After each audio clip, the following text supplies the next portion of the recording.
Hay una pregunta que se ha planteado durante casi 30 años. Comisiones, investigaciones, cumbres episcopales, documentos y la crisis de abusos continúa sin cesar.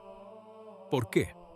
Un obispo emérito suizo escribió una carta directamente a León XIV con una respuesta precisa, bien documentada y basada en estadísticas.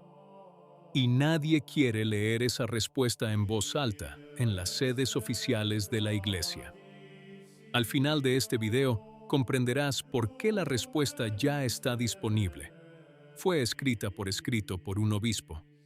Y por qué quienes dirigen la Iglesia la evitan sistemáticamente. Y comprenderás por qué un segundo acontecimiento, surgido en las últimas 24 horas, hace que todo sea aún más urgente. Empecemos por los hechos. El 21 de mayo de 2026, el obispo auxiliar emérito de Chur, Suiza, Monseñor Marian Eleganti, publicó un texto en el que calificaba el proceso sinodal de terapia ocupacional ordenada por el Vaticano, es decir, actividades de terapia ocupacional para mantener a los obispos ocupados, lejos de los problemas reales. Esto no es un epíteto folclórico, es un diagnóstico estructural. Pero Eleganti no se limitó a las críticas generales. En las semanas previas, había concedido una entrevista a Ad Vaticanum, publicada el 5 de mayo por Aldo Maria Valli en LifeSite News, en la que reveló que recientemente había escrito una carta formal a León XIV. El tema tratado es la correlación estadística entre la presencia en el clero de sacerdotes con orientación homosexual y la crisis de abusos sexuales en la Iglesia. Las palabras de Eleganti no dejan lugar a dudas. No se trata de impresiones subjetivas ni de experiencia pastoral, sino de estadísticas puras. Y de nuevo, todos los estudios de la Iglesia sobre abusos muestran un número desproporcionadamente alto de víctimas masculinas. Un tema tabú. Ese es el título de su artículo de 2025. Un problema que todo el mundo ve, pero que nadie quiere mencionar en los foros oficiales. Aquí debemos comprender exactamente qué está sucediendo. Marian Eleganti es obispo de la Iglesia Católica. Se formó en teología en Suiza y fue obispo auxiliar de Chur durante más de una década. Cuando un hombre con este currículum escribe una carta formal al Papa, el gesto tiene un peso canónico e institucional que no puede descartarse como una provocación. Eleganti habla desde dentro de las estructuras de la Iglesia, con la experiencia de alguien que ha pasado décadas sirviéndola en el silencio de la diócesis suiza. La fecha de la publicación del blog, el 21 de mayo, no es casual. Unos días antes, el obispo Vincenzo Viva de Albano había pedido el pleno reconocimiento de quienes viven en contra del orden natural como parte viva y única del cuerpo de Cristo. La Secretaría del Sínodo acababa de publicar un documento de 18 páginas para complementar el informe del Grupo de Estudio 9, el primer texto sinodal oficial que incluía testimonios de personas en uniones irregulares. Eleganti percibe el patrón. El sínodo está revelando al mundo exterior lo que, según él, ya existe dentro del clero, y responde con estadísticas, no con eslóganes ni emociones, sino con datos verificables. Vale la pena detenerse en el mecanismo que describe Eleganti. Él no afirma que todo sacerdote con una orientación no heterosexual sea un abusador.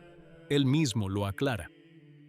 Lo que argumenta es más preciso, donde se concentra un porcentaje anormal de clérigos con ciertas orientaciones, se crea un contexto institucional en el que el control mutuo se debilita, la denuncia se vuelve más difícil y la transparencia se reduce.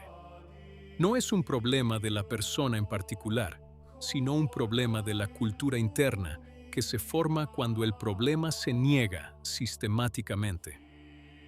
Y existe otra dimensión que Eleganti no nombra explícitamente, pero que se desprende de los hechos. La Iglesia alemana no es un caso aislado. Es el laboratorio avanzado de un proceso que avanza a ritmos diferentes en distintos países. Lo que está sucediendo hoy en Múnich podría extenderse, adaptado, a otras diócesis europeas y, posteriormente, a otros lugares. Eleganti ha optado por escribir al Papa, no solo a la prensa. Es un gesto de lealtad institucional. La cuestión es si se interpretará como tal. Lo que vemos es solo la superficie. Porque en el preciso momento de escribir esto, 22 de mayo de 2026, ha surgido un segundo hecho que nadie ha comparado aún con la carta de Eleganti. Sin embargo, ambos episodios se iluminan mutuamente de una manera que deja a uno sin palabras. Stefan Diefenbach fue sacerdote de los padres de Arnstein, una congregación religiosa alemana. Abandonó el sacerdocio en 2005. Desde 2016 está unido en matrimonio con otro hombre. No usa alzacuellos ni celebra misa. Pues bien, Diefenbach es uno de los coautores de la guía Segen gibt der Liebe Kraft, El don fortalece el amor, el documento con el que la Iglesia alemana definió la práctica de las bendiciones para parejas en situaciones contrarias al orden moral natural. El 22 de mayo, en una entrevista con Katholisch Post.de, declaró sin dudarlo: es un intento de traducir fiducia supplicans para la práctica pastoral en Alemania. La fiducia supplicans fue firmada por el cardenal Víctor Manuel Fernández el 18 de diciembre de 2023. León XIV mantuvo a Fernández en el cargo. Y ahora se revela que su implementación práctica en Alemania se ha confiado, entre otros, a quienes abandonaron el sacerdocio y viven en contra de los votos que hicieron. La cadena está completa y es imposible ignorarla. Y es aquí donde la historia revela su verdadera naturaleza. La persona que redactó las reglas para bendecir uniones irregulares es, según su propia confesión pública, quien se encuentra en una unión irregular. Esto no es una coincidencia ni un detalle insignificante. Es la esencia misma del problema que Eleganti denunció ante el Papa. La institución que define la norma moral está habitada por quienes viven esa norma al revés. No se trata de juzgar a las personas. Eleganti es la primera en aclarar: no estoy sugiriendo que quienes tienen estas tendencias estén predestinados a cometer abusos. La cuestión es más profunda. Una institución que niega la correlación estadística interna y al mismo tiempo confía la producción de documentos pastorales a quienes encarnan esa correlación es incapaz de ser creíble como guía moral. No porque falte caridad, sino porque falta coherencia estructural. La pregunta ahora es la siguiente: ¿respondió León XIV a la carta de Eleganti? ¿Convocó al obispo? ¿Le pidió explicaciones sobre los datos? ¿O dejó la carta sin respuesta, como suele ocurrir con tantos rumores inconvenientes que llegan a la sede apostólica? San Pío X comprendió antes que muchos otros que ciertos problemas no se pueden resolver ignorándolos. La encíclica Pascendi Dominici Gregis de 1907 no surgió de la nada. Nació de décadas de señales ignoradas, de voces incómodas, silenciadas, de preguntas sin respuesta. La historia de la Iglesia nos enseña que el coraje institucional siempre ha llegado tarde, pero siempre ha llegado. ¿Recuerdan la pregunta inicial?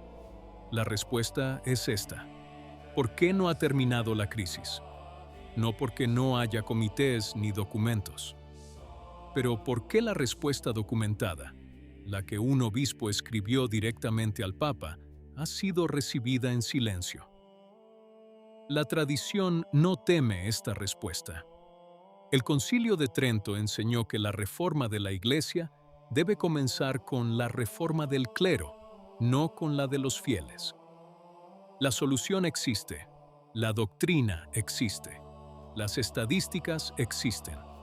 Lo único que falta es el valor institucional para afrontarlas y rendir cuentas a quienes las llevaron ante el Papa.